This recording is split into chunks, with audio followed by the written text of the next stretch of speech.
My name is Jason Thorne, and I'm the General Manager of Planning and Economic Development for the city, and I've been in that role for 2 years. I'm excited about the West Harbour and the waterfront. I'm excited about LRT.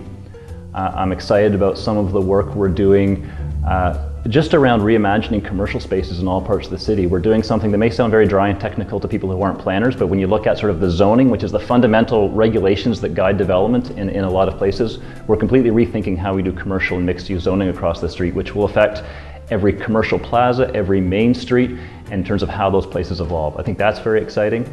I'm very excited about some of the work that's coming out of the Arts and Culture Division within my department. They are doing some they've always been doing some very interesting things, and I think that how that's becoming more ingrained with the economic development function of the city and the role of arts and culture being more and more recognized as an economic development engine.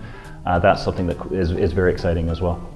I think when it comes to Barton Kenilworth, I don't want to sort of say what type of business I want to move in there, because I don't think it's the kind of thing that, wearing my official City of Hamilton bureaucrat hat, we necessarily want to dictate or predetermine what goes in there. I think what's great about Barton Kenilworth is there's buildings and spaces of all shapes and sizes, so there's a lot of different opportunities that exist on those streets.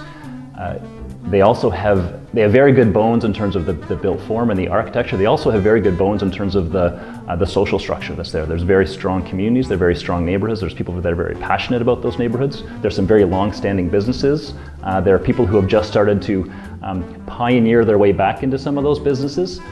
And I think what's going to be very interesting in Barton Kenilworth is just seeing where it does go. I don't think there is a sense of this is going to be the arts district, or quite often planners try to predefine and predetermine that certain areas will be certain things. With Barton Kenilworth, I kind of like the idea as a city bureaucrat, kind of stepping back and let's see what the community does with those spaces. Let's see what the investors do with those spaces.